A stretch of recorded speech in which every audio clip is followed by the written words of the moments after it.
নমস্কার বন্ধুরা, travel and fun চ্যানেলে আপনাদের আবার স্বাগত। আবার চলে এলাম নতুন একটি ভিডিও নিয়ে। হয়তো অনেকের জানা, হয়তো অনেকের অজানা। চলুন ভিডিওটা দেখতে থাকুন। তো আজকে আমার যে গন্তব্য সেটি হলো আমাদের সাগরদিঘি থানার বিখ্যাত মন্দির বা ভোলে বাবার মন্দির, বর্ণেশ্বরের শিব মন্দির। অনেকে হয়তো বর্ণেশ্বরের শিব মন্দির এসেছেন, অনেকে জানেন বা অনেকের হয়তো অজানা। তো আপনাদের সামনে বর্ণেশ্বর শিব মন্দির এবং তার কিছু কাহিনী আজকে তুলে ধরব। 34 নম্বর জাতীয় সড়কের মোরগ্রাম মোড় থেকে একটু সোজা জঙ্গিপুরের দিকে এগোলেই বাঁ হাতে বেলেপুকুর মোড় দিয়ে এগোলে পড়বে বদিষ্ণু গ্রাম মোরগ্রাম। সেখান থেকে ডান দিকে একটা রাস্তা ধরে বাদশাহী সড়ক নামে একটি ঐতিহ্যশালী সড়ক, পরে এর ঐতিহ্য নিয়ে আলোচনা করা হবে। সেই ঐতিহ্যশালী সড়ক দিয়ে পৌঁছানো যায় সাগরদিঘি ব্লকের সবচেয়ে দূরতম পঞ্চায়েত বর্ণেশ্বর, যা মাঠখাগড়া, শেখদিঘি, বেলোরিয়া, আথুয়া, বেলাইপাড়া, জাগলাই, জিনদিঘি, তাঁতিবিরল, বর্ণেশ্বর ইত্যাদি গ্রাম নিয়ে গঠিত।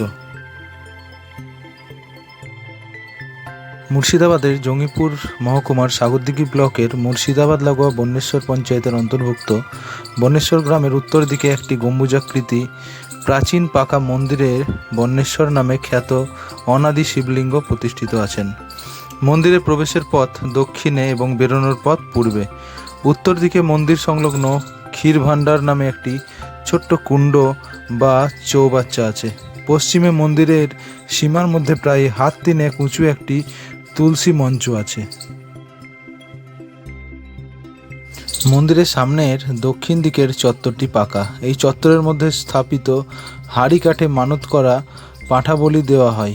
মন্দিরের সামনে অর্থাৎ দক্ষিণ দিকে একটি বড় দিঘি আছে, যার নাম দধিসাগর।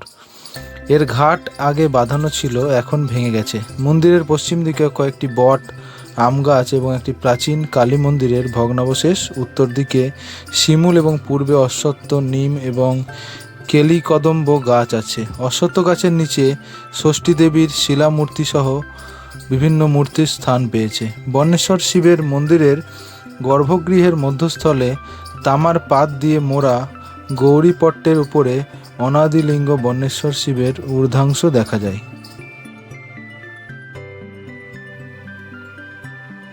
বর্ণেশ্বর শিব নামে অভিহিত এই অনাদি লিঙ্গ শিবের আবির্ভাব সম্বন্ধে একটি কিংবদন্তি প্রচলিত আছে। শোনা যায় আগের স্থান গভীর জঙ্গলে পরিপূর্ণ ছিল। সেই সময় বীরভূমের নলহাটি থানার বাড়া নামক এক গ্রামের এক গোয়ালার একটি গাভী প্রত্যেক দিন রাত্রিবেলায় গোপীন এই জঙ্গল বেষ্টিত স্থানের একটি নির্দিষ্ট স্থানে এসে দাঁড়ালে আপনা থেকেই দুধ নিঃসৃত হতো।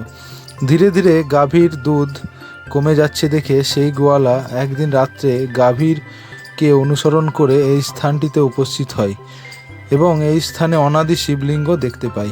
এইভাবেই বর্ণেশ্বর শিবের পুজোর প্রচলন হয় বলে প্রচলিত আছে।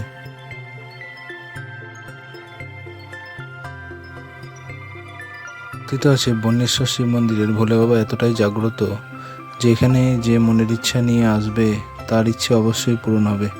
এই বিশ্বাস নিয়ে সারা বছরই বহু মানুষ, বহু পুণ্যার্থী বর্ণেশ্বর শিব মন্দিরে আসেন। আজকেও দেখতে পাচ্ছেন কোনো একজন পুণ্যার্থী বা তার পরিবার আজকে এসেছে মনের ইচ্ছা নিয়ে। তাদেরও কোনো মানত ছিল, সেই মানত হয়তো পূরণ হয়েছে, তাই তারা বাবার পুজো দিতে এসছে। এরকম সারা বছর হাজার হাজার লাখ লাখ মানুষ তার মনের ইচ্ছে নিয়ে এখানে আসে এবং কথিত আছে ভোলে বাবা কাউকে নিরাশ করেন না, অর্থাৎ মনের ইচ্ছে খুব তাড়াতাড়ি তার পূরণ হয়ে যায়। সেই বিশ্বাসের উপর ভর করেই বহু মানুষ সারা বছর বর্ণেশ্বরের শিব মন্দির দর্শনে আসেন।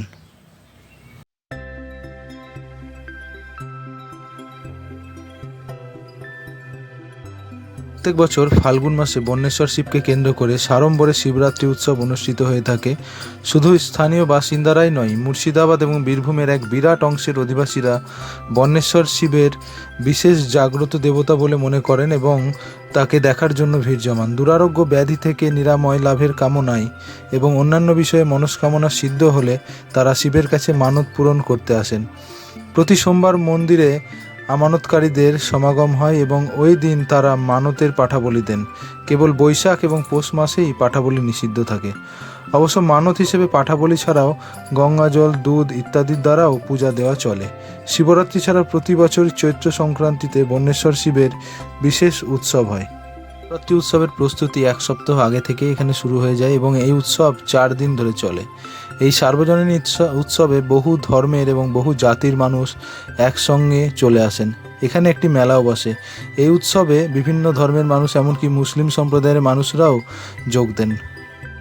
অর্থাৎ জাতি, ধর্ম, বর্ণ নির্বিশেষে সকল ধর্মের মানুষের বিশ্বাসের অন্যতম পীঠস্থান এই বর্ণেশ্বর শিব মন্দির। এই বর্ণেশ্বর শিব মন্দিরটিও সাগরদিঘি থানার অন্তর্গত। আগের ভিডিওতে আমি সাগরদিঘির চন্দনমাটি শিব মন্দির সম্পর্কে বলেছিলাম। আজকে এই সাগরদিঘি থানারই অন্তর্গত অপর একটি ভোলে বাবার মন্দির বর্ণেশ্বর শিব মন্দির। এটিও একটি জাগ্রত মন্দির। আমি যে দিঘির কথা বলছিলাম সেই দিঘির সামনে আমরা এখন দাঁড়িয়ে আছি, দেখতেই পাচ্ছেন।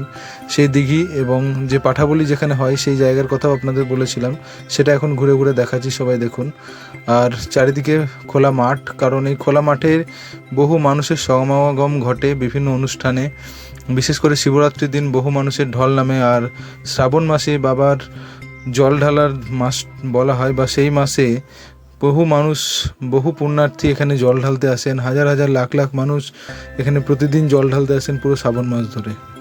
এখানে প্রতিদিনই কোনো না কোনো মানুষ মানত করে থাকেন। আজকেও কেউ মানত করে আছেন, সেই জন্য পুরোহিত মশাই এখন পুজোয় বসেছেন এবং যারা মানত করে আছেন তারা ভিতরে বসে আছেন, তারা উপোস করে রয়েছেন। পুরোহিত মশাই পুজোর পরে তারা অঞ্জলি আরতি হওয়ার পরেই তারা কিছু গ্রহণ করবেন, তাছাড়া ততক্ষণ তারা না খেয়েই থাকবেন। তো পাশেই যে মন্দিরটার কথা বলা হচ্ছিল, সেই মন্দিরে দেখুন পুরোহিত মশাই এখন পুজো করতে এসছেন এবং আশেপাশটা এত সুন্দর যে আপনারা না দেখলে বিশ্বাস করবেন না। আপনারা ইচ্ছে করলেই বর্ণেশ্বরে চলে আসতে পারেন। খুব সোজা রাস্তা এবং এই রাস্তাতে আসার কোনো জটিলতা নেই। আপনারা গাড়ি করেও আসতে পারেন কিংবা বাসের রুট ধরেও। এই ছোট্ট প্রতিবেদনটি আপনাদের কেমন লাগলো সবাই অবশ্যই কমেন্ট করে জানাবেন এবং ভবিষ্যতে চেষ্টা করবো আরও সুন্দর সুন্দর ভিডিও আপনাদের সামনে তুলে ধরার। সবারই কাছে অনুরোধ থাকবে, আমার চ্যানেলটি যেহেতু নতুন, অবশ্যই সাবস্ক্রাইব করবেন এবং লাইক করবেন আর কমেন্টের সাহায্যে জানাবেন আর কি বা কোন কোন জায়গা আপনারা দেখতে চান সে বিষয়েও জানাবেন। আর এই ভিডিও সম্পর্কে যদি কোনো জিজ্ঞাসা থাকে অবশ্যই কমেন্টে জানাবেন। সবাই সুস্থ থাকবেন, ভালো থাকবেন।